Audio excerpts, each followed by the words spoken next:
On a warm Mother's Day afternoon in Plano, Texas, Evelyn Carter, a 68-year-old widow, sat trimming roses in her modest backyard when her only son Nathan pulled up in a gleaming black SUV. He stepped out clutching a vibrant bouquet of sunflowers, her favorite since childhood.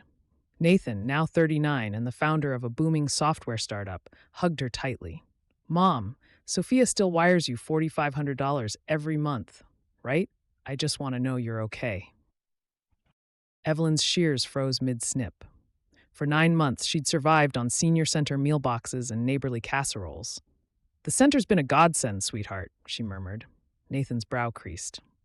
Then Sophia appeared, his wife of 6 years, gliding up the path in a coral linen dress, designer sunglasses perched atop her sleek bob. Her perfume, something floral and expensive, cut through the scent of fresh earth.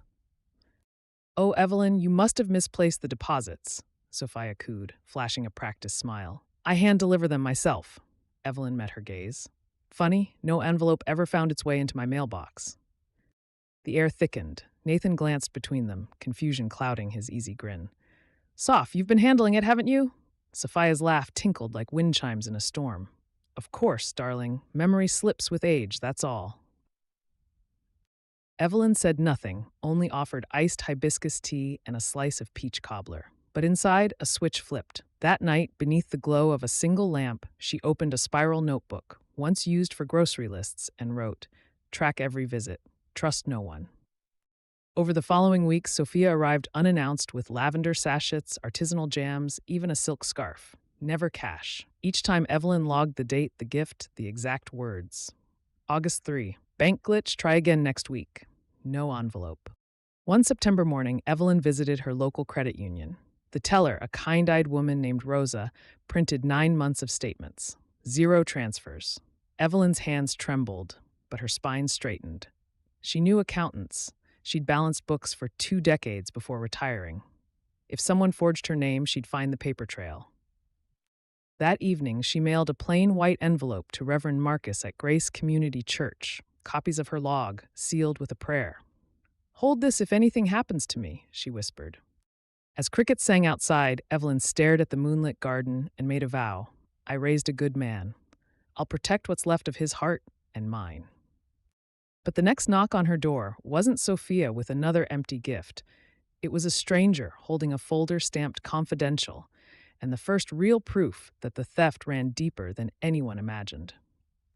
The stranger introduced himself as Leonard Park, senior auditor at Nathan's company, Apex Solutions.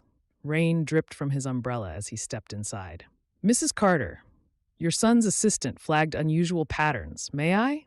He laid 9 crisp bank printouts on the kitchen table. Sender, Nathan Carter. Recipient, Evelyn Carter. Amount, $4,500 monthly. Yet the account number belonged to a newly opened subaccount controlled solely by Sophia Carter.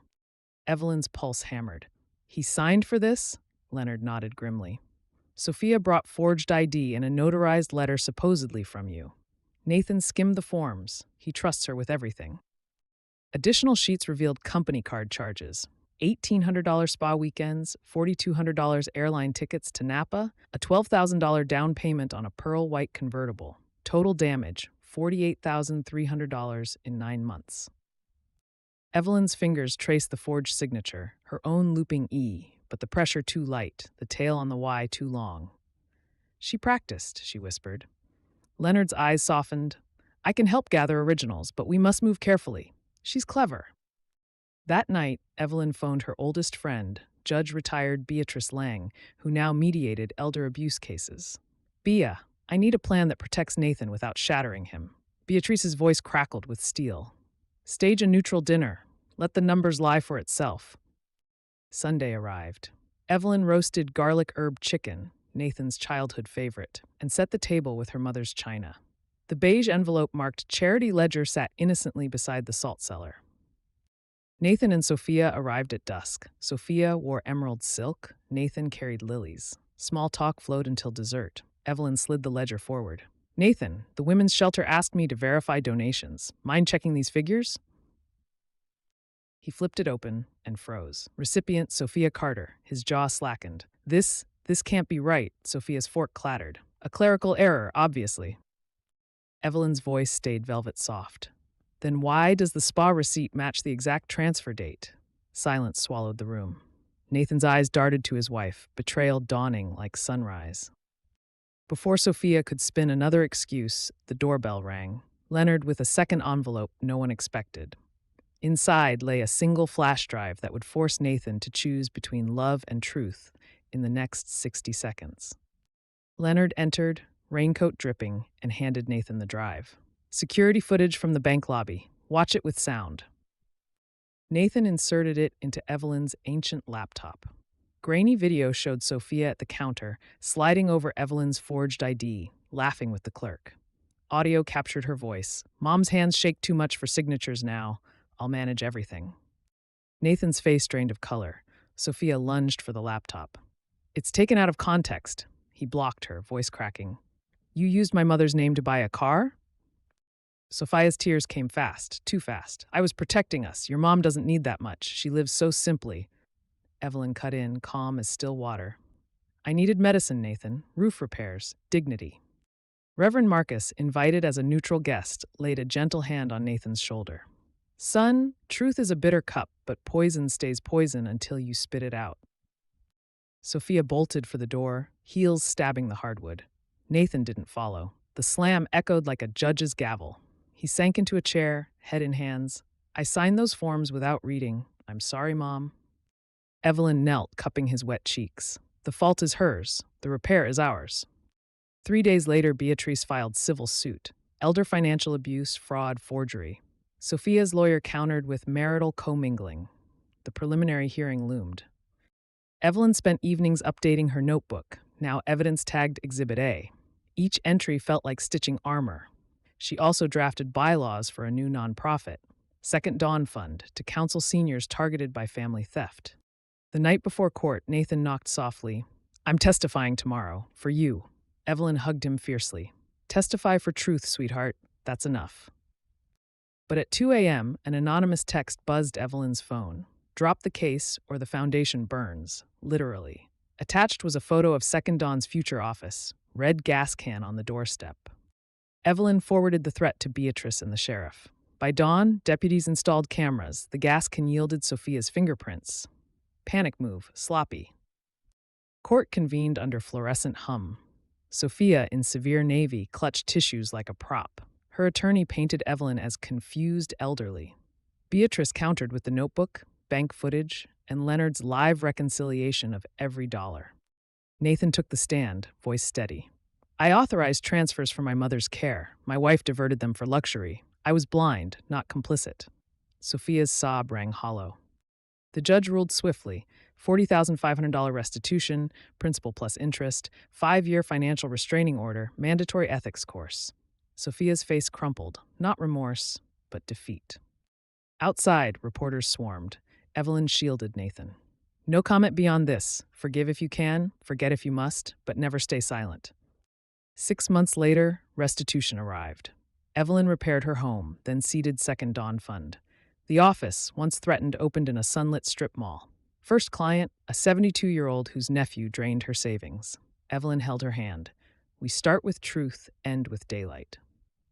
Nathan became volunteer treasurer, rebuilding trust one balanced ledger at a time.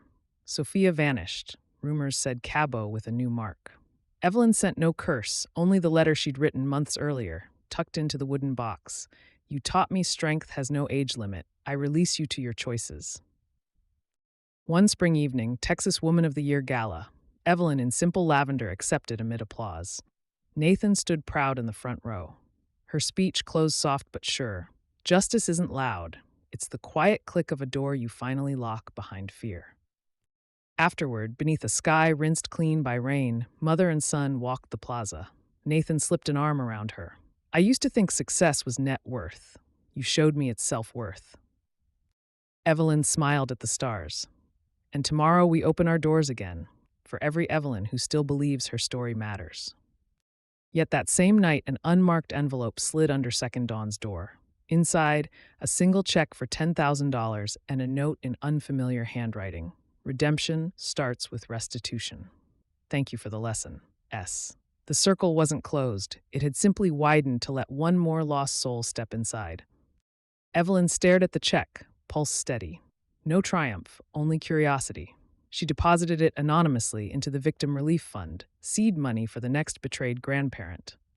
Years unfolded like quiet pages.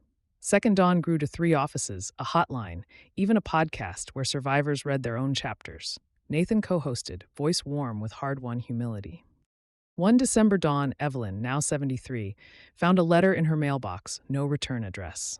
Inside, a holiday card, a crude crayon drawing of a sunrise over stick figure family. On the back, shaky print, I listen every week. Learning to be the mom you were. Thank you, Clara.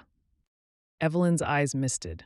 She pinned the card above her desk beside photos of helped seniors smiling at their first reclaimed bank statements. That Christmas, Nathan brought his new fiancée, Maya, a social worker who'd lost her own father to fraud. Over pecan pie, Maya asked, "How do you forgive without forgetting?" Evelyn passed the card, "By remembering for them until they can remember for themselves." Later, on the porch, snowflakes, rare for Texas, drifted like slow forgiveness. Nathan handed her a small box.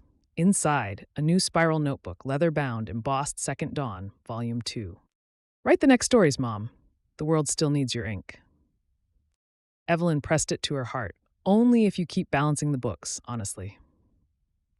They laughed, breath fogging in the cold. Somewhere, a church bell tolled midnight. Evelyn whispered to the stars, "Frank, we did it. Pain became purpose." The final candle on her windowsill burned low, casting gold across 3 generations of faces in frames, past, present, and the strangers soon to walk through her door, carrying nothing but hope and a story ready to be rewritten.